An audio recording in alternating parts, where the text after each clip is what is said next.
I'm with JoAnn Gurenlian, who is the president of Gurenlian and Associates in New Jersey. She writes a column for ODH magazine called Looking Ahead, and her May column is titled Inspired by Students.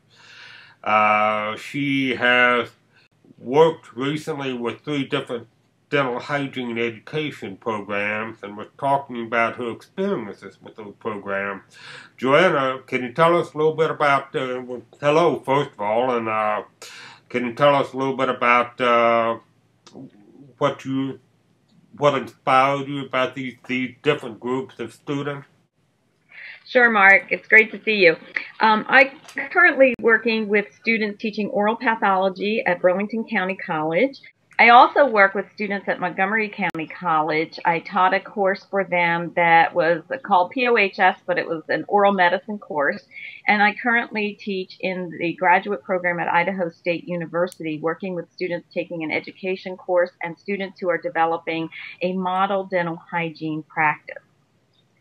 And working with those students, one of the things that I found is that they really have many other issues than students of the past.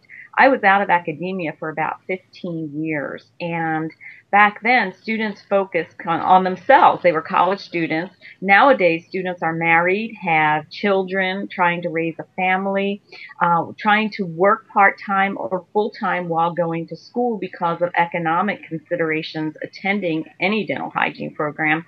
And so their focus is multifaceted. It amazed me how many students were able to put so much time and attention into their work in addition to addressing all these other issues that they're facing. Okay, well, one thing you talked about was how supportive they are of each other, working together, and you tried to draw that parallel into private practice as well, that dental professionals in general need to be more supportive of each other. Can you elaborate on that? Yes, what I noticed in each of these classes is that these students really work together with each other, almost as though they were committed to see each other through the academic process to learn the best from each other. And that's what I found so inspiring about them, is they truly understood that working together, they each became better at their education.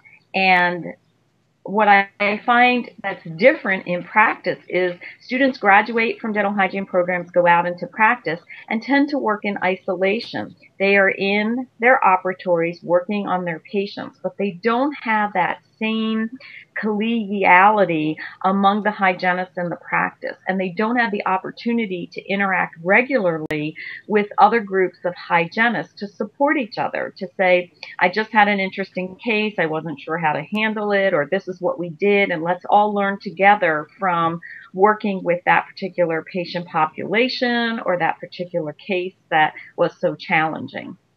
Okay. And so I think sometimes hygienists are shortchanged when they get out into private practice because they don't have that group learning environment.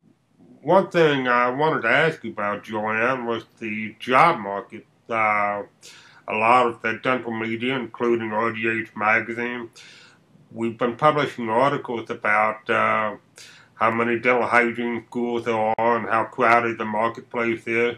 Are these dental hygiene students that you're coming into contact with, are they still very optimistic about the future? I think students are very optimistic for the future. They go into the profession being optimistic, being hopeful that this is going to be a lifelong career for them.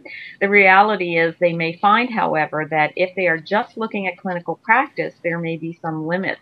They may not be able to get the full-time job they were hoping for with benefits right now. The economy is so bad that many dental practices are being affected by that. What I hope would be different is that our dental hygiene educators would recognize this as a challenge and work with our students to prepare them to enter other types of practice environments. For example, we need hygienists working in community settings. We need hygienists who will partner with interdisciplinary teams. So being creative and looking for an opportunity to work in a medical practice may be something that a hygienist would take into consideration.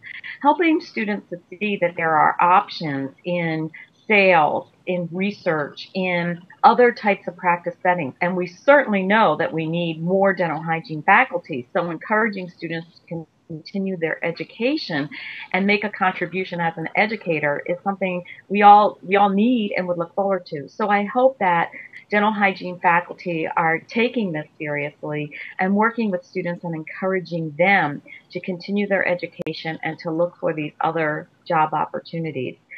In this climate, we have to be very creative. But beyond that, we have to recognize that we have an obligation to improve the health of the public, and there are other settings wherein we can do that. Okay. Well, again, this column will appear in the May issue of RDH Magazine. And JoAnn, I thank you very much for your time. Thank you, Mark. Great to see you. Okay, bye-bye. Bye-bye.